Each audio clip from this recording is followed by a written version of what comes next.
Former most dangerous and notorious Italian gang leader, Vince Focarelli, who has survived 6 attempts on his life, including one in which his son was killed, has changed his life, changed his name to Abdul Salam, embraced Islam, and became a Muslim.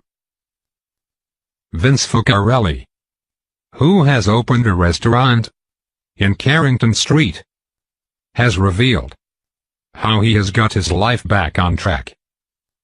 He is now feeding the homeless and donating to the needy. Abdul Salam was the reason that too many people convert to Islam, and he is the reason that his Muslim friends became more devout.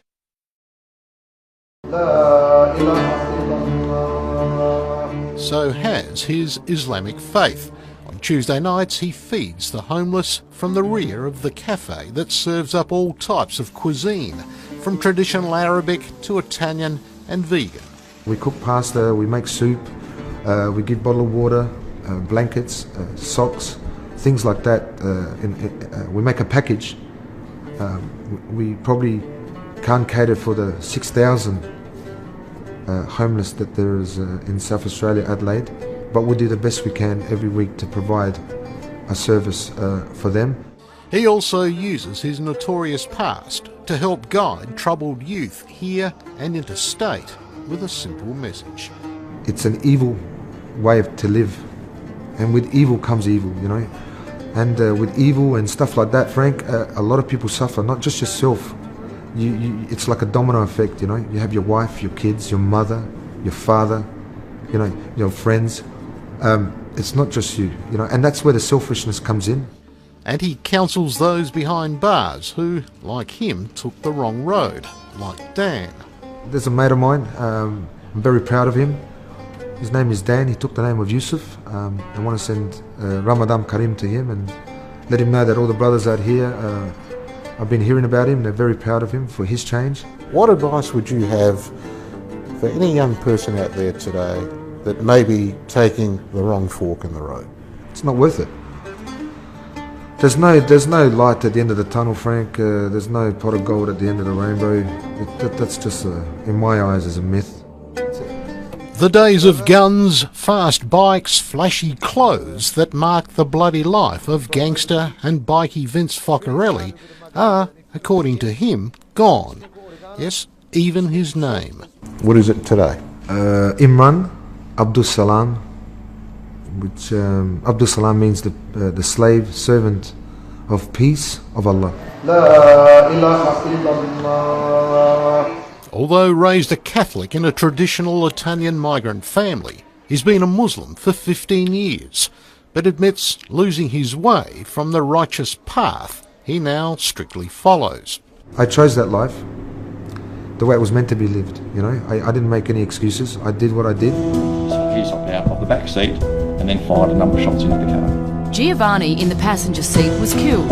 It was the 6th attempt on Vincenzo's Now life. for the first time, Vince Focarelli opens up on his notorious criminal history. Look, Frank, the truth is that when you live that life and you enjoy living that life, the people around you that you're referring to and explaining, it didn't seem that way then. It felt normal. That, you know, that way of life was normality. Surviving 6 attempts to kill him. You've been a very lucky man. I've been a blessed man. Not a lucky man, a blessed man. Both Focarellis were hit several times. The shooting murder of his stepson Johnny. Did you feel that you wanted to take some kind of revenge, retribution? Absolutely. For those?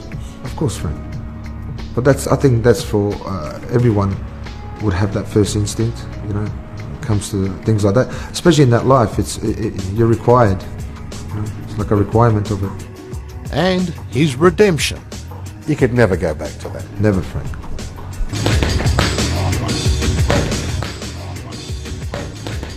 And says a combination of his Italian background and the Hollywood gangster mythology saw him take the wrong road. You know, I'm not embarrassed to admit it. It did, yeah. It influenced me in a big way. It led him to motorcycle gangs like the Hells Angels, the Comancheros, and then his own New Boys gang, setting up office in a tattoo parlour where violent rivalries often spilled into Hindley Street. Do you think at the time perhaps it was a rather selfish road to lead? Without a doubt. Anyone that lives that life, I mean, it's up to between them and Allah to change, but that's not a life to live. You wouldn't, I was educating and pretty much promoting that sort of lifestyle, recruiting, and I feel very silly, very ashamed. I have, to a degree, I don't think much of it because that was my journey. He won't talk about the gangs in any detail, nor why they wanted him dead.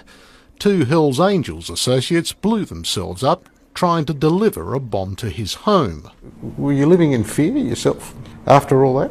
Look, Frank, like I said, the best way I can answer that fear factor wasn't as great as it should have been, because then, maybe the decisions would have been made a lot simpler. I was concerned about my family, and I had no time to be concerned about myself. I chose that life, like I said, and whatever came at me, I took it on the chin for myself, but the concern was for the family. But his family did become targets. Police say the video leaves no doubt that Focarelli knows who killed his son. He is not cooperating whatsoever. While sitting in a car, Vince and his stepson Johnny were hit by a hail of bullets. Very sad, and very concerning that he wouldn't die, that I'll make it to the hospital. Were you telling him that while you were in the car? Was he conscious or? No. I was telling myself that it was okay, that he's just unconscious and everything will be okay. And I was talking to him, obviously, and I didn't want to believe that that was it. Johnny was dead by the time the ambulance reached them. Vince was badly wounded. Was that the sort of turning point in your life, you think? No. It wasn't? I have to answer you honestly, Frank. I was very angry and, and frustrated at the situation. Did you have feelings of revenge? Yes. Absolutely. On his release from hospital, Vince was arrested. He wound up in solitary confinement in Yatla's G Division. It was to be his road to Damascus moment. I started reading the Quran, and a lot of things spoke to me in regards to my life. You can't delay it or you can't prolong death, but everything is written. Allah has written it. When I read this, I remember getting very emotional, Frank, and realizing then and then that no matter what, even whether I was a gangster or not gangster, my son had to die that day. And the man that shot and killed Johnny, you have a sense of forgiveness for? Absolutely, Frank. I believe strongly in this religion, and it's because of this religion that I am able to forgive the man that has shot my son. It hasn't been an easy road for that, I can tell you, but I'm there. Do you walk down the street having to look over your shoulder? No, not at all, Frank. If anyone wants to harm me or anything like that, I mean, at the end of the day, that's their choice. I'm good. I'm free from everything. I'm enjoying my life. I don't feel scared, and that's not being arrogant. I'm strong with my faith, and I fear Allah. The ongoing legacy of Vince Focarelli's story shows the power of Islam that managed to change him from being a gang leader to an excellent example of a truthful, generous, and an honest man. May God protect him, guide him, and strengthen his faith. Allah is more exalted than heaven and earth. His treasure more important than the greatest of the war. Allah is greater than any praise we make of Him. So in word and deed and prayer we say, Allahu Akbar, Allahu Allah, Allahu.